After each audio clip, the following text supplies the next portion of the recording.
నమస్తే, నేను మీ తెలంగాణ అమ్మాయి. నా గురించి తెలుసుకోవాలనుకుంటే నా ప్రీవియస్ వీడియో వెళ్ళి చూడండి.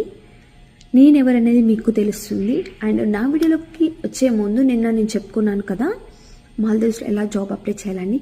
బట్ ఆ వీడియోకి ఓన్లీ 500 వ్యూస్ వచ్చాయి. అయినా పర్లేదు అనేసి నేను నెక్స్ట్ వీడియో చేయాలనుకుంటున్నా.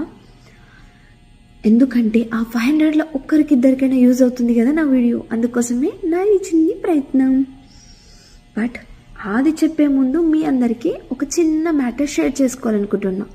బట్ మీరు తీసుకునే వాళ్ళు తప్ప రైటా అనేది నాకు తెలియదు, నేనే చెప్పాలనుకుంటున్నా. నార్మల్గా మనం బయట దేశాలకు వెళ్ళాలి, సెటిల్ కావాలని మనకెంత ఉంటుందో వాళ్ళు రిక్రూట్మెంట్ అంటే మీన్స్ జాబ్ తీసుకునే వాళ్ళకి కూడా చాలా హోప్స్ ఉంటాయి కదా మన మీద. మాకు వచ్చే జాబర్ ఎలా ఉండాలి, లైక్ ఎక్స్పీరియన్స్ పీపుల్ అయి ఉండాలి, నాలెడ్జ్ స్కిల్స్ అయి ఉండాలి అని ఆలోచిస్తారు కదా. సేమ్ మనం కూడా అంతే ఆలోచిస్తాం కదా. దానికోసం మీరు ఒక చిన్నది గుర్తుపెట్టుకోండి, ఎక్స్పీరియన్స్ తెచ్చుకోండి బ్రో. ఎలా అంటే మన హైదరాబాద్లో శాలరీ తక్కువైనా పర్లేదు, ఫస్ట్ జాబ్ అక్కడనే చేయండి, బెస్ట్ ఆప్షన్.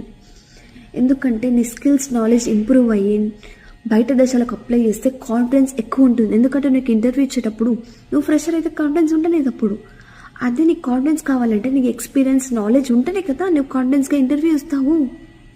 అది గుర్తుపెట్టుకోండి బ్రో. ఫస్ట్ అది గుర్తుపెట్టుకొని మీరు బయట దేశాలకు అప్లై చేసుకోండి, ఈజీగా వచ్చేస్తుంది. వాళ్ళే టికెట్ వేసుకొని వాళ్ళే క్యాబ్ అండ్ మెడికల్స్కి మొత్తం A to Z నేను తీసుకొచ్చే వరకు ప్రతి ఒక్క రూపాయి వాళ్ళే నిన్ను పే చేస్తారు. నీకు మీన్స్ నీకంటే నీ ఖర్చులకి వాళ్ళు పే చేసి నేను తీసుకొచ్చుకుంటారు ఇక్కడికి.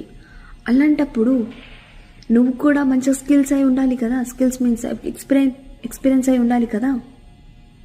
ఇది గుర్తుపెట్టుకోండి బ్రో, గుర్తుపెట్టుకొని చేయండి. అండ్ నెక్స్ట్ వీడియోలో నేను ఎలా అప్లై చేసుకోవాలని చెప్తాను. ఎందుకంటే లాంగ్గా చేయలేను కదా షార్ట్ వీడియో.